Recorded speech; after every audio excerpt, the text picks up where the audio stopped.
Dan pemirsa, untuk mengetahui lebih jelas antara kasus positif COVID-19 yang meningkat di beberapa wilayah di Amerika Serikat, kita terhubung dengan jurnalis VOA Helmi Yohannes dari Virginia, Amerika Serikat.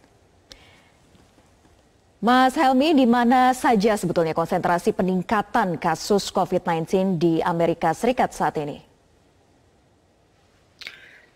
Ya, Vera dan pemirsa Metro TV, benar, jadi kasus COVID yang positif di Amerika Serikat meningkat ya di beberapa wilayah di Amerika Serikat selama 2 minggu terakhir ini, dan konsentrasinya terutama meningkat di 22 negara bagian.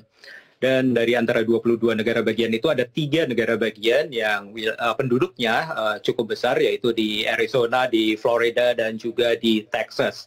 Di Arizona itu peningkatannya kasus yang positif itu meningkat selama 2 minggu terakhir, itu meningkat hampir lipat.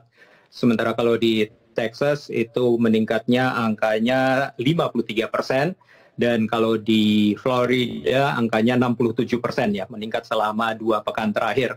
Jadi itu yang meningkat di kasus positif, dan juga jumlah mereka yang rawat inap ya. Jadi yang pasien yang dirawat inap juga meningkat cukup signifikan. Dan sementara itu jadi wilayah yang sebelumnya menjadi epicentrum dari COVID-19 di Amerika Serikat, yaitu New York dan juga sebagian wilayah New Jersey, malah sudah menurun ya.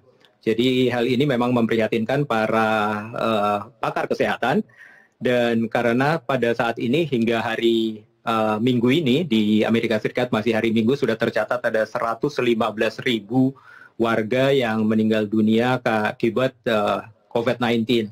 Dan jumlah yang terinfeksi itu lebih dari 2 juta warga Amerika. Pusat Pengendalian dan Pengendalian Penyakit Amerika Serikat, CDC, menyatakan bahwa mereka memprediksi jumlah ini, angka korban yang meninggal bisa meningkat hingga 124.000 hingga 140.000 sebelum hari kemerdekaan Amerika Serikat pada tanggal 4 Juli nanti. Vera. Ya, kita ketahui bahwa gelombang massa di Amerika Serikat sangat masif terjadi. Nah, apakah memang ini ada kaitannya dengan maraknya unjuk rasa dengan peningkatan jumlah kasus baru positif COVID-19 di Amerika? Ya, pakar medis masih berbeda pendapat ya antara apakah itu berkaitan langsung atau tidak ya. Kemarin ada ahli epidemiologi dari Fakultas Kesehatan Masyarakat Universitas Harvard, Dr. Michael Mina, mengatakan bahwa memang dia mengantisipasi ya akan adanya peningkatan dari kasus selama beberapa minggu ke depan yang mungkin memang terkait dengan maraknya aksi protes di Amerika Serikat. Ia menyatakan bahwa bila banyak orang berkumpul, ada tempat keramaian massa, maka itu menjadi tempat yang rawan untuk penularan COVID-19. Tapi ada ahli epidemiologi lainnya dari Universitas Minnesota, itu ada seorang dokter kemarin juga, Michael Osterholm, mengatakan bahwa belum ada data pasti yang menunjukkan kaitan langsung antara apakah aksi unjuk rasa dan juga pembukaan kembali bisnis di Amerika itu berkaitan langsung dengan meningkatnya jumlah kasus positif COVID-19 di Amerika Serikat. Karena selain 22 negara bagian itu meningkat, dia mencatat ada juga 8 yang kurvanya melandai ya. Jadi kurvanya landai, ada 21 yang menurun. Jadi 21 negara bagian itu menurun. Jadi dia bilang bahwa kita masih harus menunggu data setelah 2 minggu atau 3 minggu setelah aksi unjuk rasa berlangsung. Jadi aksi unjuk rasa kan memang ini berlangsung sekitar 2-3 minggu yang lalu. Jadi data-data dari mereka yang mengikuti aksi unjuk rasa itu yang masih harus dicermati, apakah memang ada peningkatan atau kaitan langsung antara mereka yang mengikuti unjuk rasa dengan peningkatan jumlah kasus positif COVID-19. Tapi juga dia mencatat bahwa sebagian besar dari para pengunjuk rasa ini adalah kaum muda. Dan dia memperingatkan kaum muda itu biasanya tanpa gejala. Tapi tanpa gejala bukan berarti tidak terinfeksi, karena ketika pulang ke rumah mungkin menjangkiti orang yang lebih tua di rumah ataupun orang tua mereka. Vera. Baik, belum ada kaitannya secara pasti, tapi apakah ada upaya lebih dari pemerintah setempat, misalnya melakukan rapid test kepada mereka para pengunjuk rasa? Ya, sebagian besar gubernur di negara bagian tertentu menyatakan bahwa memang sebenarnya angka peningkatan ini sebagian besar karena justru semakin meluasnya rapid test, maupun kalau di Amerika juga dilakukan PCR test ya, swab test kalau di sini disebutnya.